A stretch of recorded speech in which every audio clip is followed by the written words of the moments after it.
चाटचे वेगवेगळे प्रकार तुम्ही खाल्ले असताल आणि केले असताल. या पद्धतीने काळ्या चण्यापासून बनलेला हा पापडी चाट नक्की ट्राय करून पहा, तुम्हाला सुद्धा आवडेल. यासोबत आपण मस्त चटपटीत अशी हिरवी चटणी पुदिन्याची कशी करायची तेही पाहणार आहोत. मस्त पापडीसुद्धा घरच्या घरी कसं करायचं ते पाहणार आहोत. 2 कप मैदा घेतलेला आहे, अर्धा चमचा इथे मी मीठ टाकून घेतलेला आहे, अर्धा चमचा ओवा, अर्धा चमचा जिरे. ओवा टाकते वेळेस हातावर चुरून टाक. ओव्याचा फ्लेवर पिठामध्ये उतरतो. लागेल तसं तेलाचा वापर करायचा, म्हणजे छान असं पिठाला लावून घ्यायचं. छान असं पीठ जेव्हा मूठ वळल्यासारखं वाटतो तर त्यावेळेस समजायचं की आपलं पीठ छान असं ह्या पापडीसाठी तयार झालेलं आहे. तर या ठिकाणी थोडं थोडं पाणी टाकून आपल्याला हे जे पीठ आहे मळून घ्यायचं आहे. तर छान असं तिंबून घेतल्यानंतर इथे तुम्ही बघू शकता, जास्त घट्ट नाही जास्त पातळ नाही, या पद्धतीने पीठ तिंबून घेतलेलं आहे. आता लगेचच आपल्याला पापडी तयार करून घ्यायचं आहे. त्यासाठी एक पिठाचा मोठा उंडा घेतलेला आहे. चपातीसारखं आपल्याला लाटून घ्यायचं आहे. थोडंसं तेल लावायचं जर चिटकत असेल तर. पिठाचा वापर करू नका, कारण पीठ लावलं तर काय होतं, जेव्हा आपण तळतो त्यावेळेस त्यावरचं जे पिठाचं लेअर आहे तेलामध्ये उतरतो आणि आपलं तेल खराब होऊ शकतो. त्यासाठी तेलाचा हात लावायचं. जेवढं जमेल तेवढं पातळ लाटून घ्यायचं आहे, जाड ठेवायचं नाही, म्हणजे पापडी छान खुसखुशीत असं तयार होतो. तर एक डब्याचं झाकण घेतलेलं आहे, या पद्धतीने गोल असं कट करून घेतलेलं आहे आणि काट्याच्या चमच्याने याला छिद्र करून घेतले, जेणेकरून हे फुगणार नाही. फुगलं तर मग ते नरम होऊ शकतात नंतर. जर याच पद्धतीने छिद्र करून घेतलं की ते फुगत नाहीत आणि छान असे खुसखुशीत राहतात. तर या ठिकाणी तुमच्याकडे जर अशा पद्धतीचं मशीन असेल कट करायचं तर या पद्धतीने तुम्ही कट करू शकता, किंवा छोटे छोटे पाती लाटून सुद्धा तुम्ही हे पापडी तयार करून घेऊ शकता. तर या ठिकाणी इथे मी सगळ्या पापड्या तयार करून घेतलेल्या आहे. तुम्ही बघू शकता थोडंसं तेलाचा हात लावलेला आहे, त्यामुळे मी एका ठिकाणी ताटात टाकून घेतलेला आहे. तर आता हे पापडी तळून घेऊया. तळण्यासाठी आधीच तेल मी गरम करायला ठेवलेलं होतं. तेल मध्यम गरम आहे. त्यानंतर आपल्याला यामध्ये मावतील एवढे पापडी टाकून घ्यायचं आहे. थोडंसं वरच्या साईडला हे पापडी आलं की आलटून पलटून घ्यायचं, एकसारख्या रंगावर तळून घ्यायचं. छान असं सोनेरी रंगावर आलं की ताटामध्ये काढून घ्यायचं आहे. तर तळते वेळेस लक्षात ठेवा, घाई गडबड करायचं नाही, पुरेसे याला वेळ द्यायचं आणि छान असं तळून घ्यायचं. मोठा गॅस करताल तर हे जे पापडी आहे सुरुवातीला आपल्याला छान खुसखुशीत झाल्यासारखं कडक झाल्यासारखं वाटतं, पण जसजसं थंड होईल तसं ते नरम पडतात, मग त्यामध्ये मजा येणार नाही. तर त्यासाठी थोडंसं मध्यम गॅसवर आपल्याला तळून घ्यायचं आहे आणि छान असे हे खुसखुशीत पापडी तयार होतात. इथे आपली पापडी तयार झालेली आहे. महिनाभर हे पापडी गच्च झाकणाच्या डब्यात ठेवताल तर टिकून राहतो, पण एवढे पापडी मस्त होतात की ते लगेचच संपतात. तर इथे आपल्याला चाटसाठी गोड दही तयार करून घ्यायचं आहे. तर त्यासाठी मी अर्धा लिटर दही घेतलेला आहे आणि त्यामध्ये चमचाभर काळं मीठ आणि 2 चमचे पिठी साखर टाकून छान मिक्स करून घेतलेलं आहे. एकसारखं मिक्स केलं की छान दाटसर दही तयार होतो. आता पाहूया हिरवी चटणी. पुदिन्याची चटपटीत चटणी करण्यासाठी इथे मी मिक्सरच्या भांड्यामध्ये 1 मूठ इतकं पुदिन्याची पानं टाकून घेतलेली आहे आणि त्याचबरोबर कवळ्या देठासहित इथे मी 2 मूठ गच्च असं कोथिंबीर टाकून घेतलेलं आहे. अर्धा कप इतकं बारीक चिरून घेतलेला कांदा टाकलेला आहे. अर्धा चमचा लिंबाचा रस टाकून घेतलेला आहे आणि त्याचबरोबर इथे मी एक चमचाभर इतकं आल्याचा कीस टाकून घेतलेला आहे. तर या पद्धतीने कीस करून टाकल्यामुळे छान मिक्सरला बारीक असं फिरवल्या जाते. तर याचबरोबर इथे मी साधारण पाव कप इतकं बारीक शेव टाकून घेतलेला आहे आणि अर्धा चमचा इथे मी चाट मसाला, 1 चमचा धने पावडर, अर्धा चमचा भाजलेल्या जिऱ्याची पूड आणि 1 चमचाभर साखर टाकून घेतलेला आहे.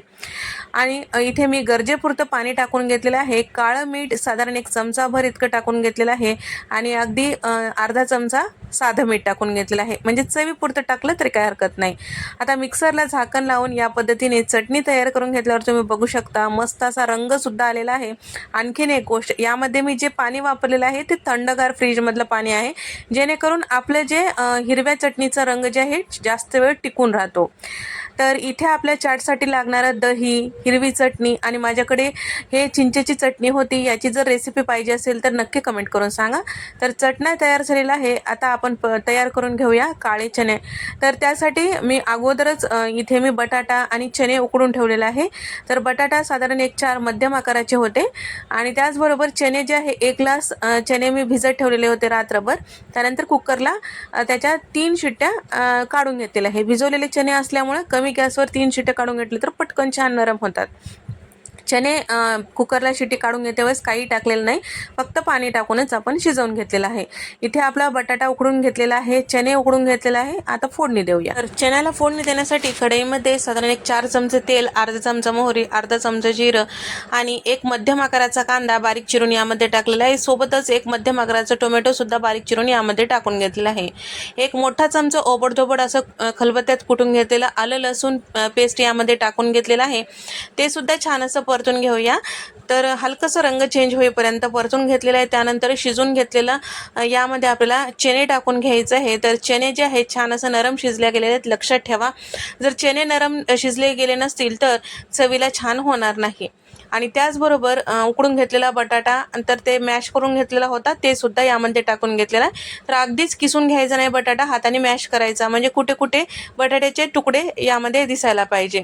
त्यानंतर अर्धा चमचा हळद, 1 चमचा लाल मिरची पावडर, 1 चमचा धने पावडर आणि छोले मसाला 2 चमचे आणि थोडीशी कोथिंबीर आणि त्याचबरोबर एक अर्धा चमचा इतका गरम मसाला टाकून घेतलेला आहे. या ठिकाणी इथे चवीपुरतं मीठ टाकून घेतलेलं आहे आणि सोबतच यामध्ये अर्धा चमचा भाजलेली जिऱ्याची पूड, अर्धा चमचा आमचूर पावडर टाकलेला आहे.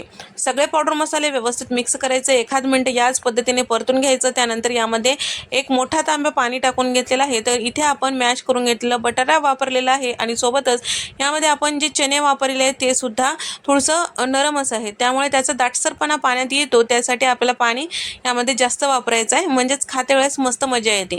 तर या ठिकाणी सुरुवातीला जरी पाणी कमी टाकलं तरी सुद्धा तुम्ही नंतर पाणी गरम करून टाकू शकता. तर सगळं मिक्स करून घेतलेलं आहे. अर्धा लिंबाचा रस यामध्ये टाकून घेतले, 2 चमचे कसुरी मेथी टाकून घेतलेलं आहे. सगळं छान व्यवस्थित मिक्स करून 1-2 मिनटं छान शिजू द्यायचं.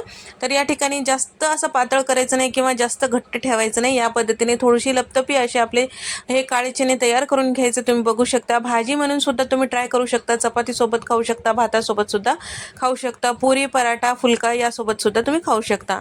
साठी लागणारे सगळे साहित्य तयार झालेले आहेत. आता सर्व करूया. सर्व करते वेळेस या पद्धतीने सुरुवातीला थोडे काळे चणे टाकून घ्यायचं. त्यानंतर आपल्याला यावर पापडी टाकून घ्यायची आहे आणि थोडंसं पापडी चुरा करून टाकायची आहे. वरतून थोडेसे काळे चणे, हिरवी चटणी, चिंचेची चटणी आणि त्याचबरोबर दही. मस्त नाव काढताच तोंडाला पाणी सुटत आहे का? कोणाकोणाच्या तोंडाला पाणी सुटलेलं आहे? कोणाकोणाला चाट आवडते? नक्की कमेंट करून सांगा. सोबतच इथे मी बारीक शेव टाकून घेतलेला आहे, थोडीशी कोथिंबीर आणि त्याचबरोबर थोडंसं बारीक चिरून घेतलेला कांदा. तर इथे आपले हे सगळं टाकून झालेलं आहे. थोडंसं पावडर मसाले सुद्धा वरतून टाकणं गरजेचं आहे. लाल मिरची पावडर, धने पावडर, गरम मसाला, भाजलेली जिऱ्याची पूड, थोडंसं काळं मीठ यावर टाकून घ्यायचं आहे. तर तुम्हाला जसं आवडते स्पायसी त्यानुसार तुम्ही यावर टाकून घेऊ शकता.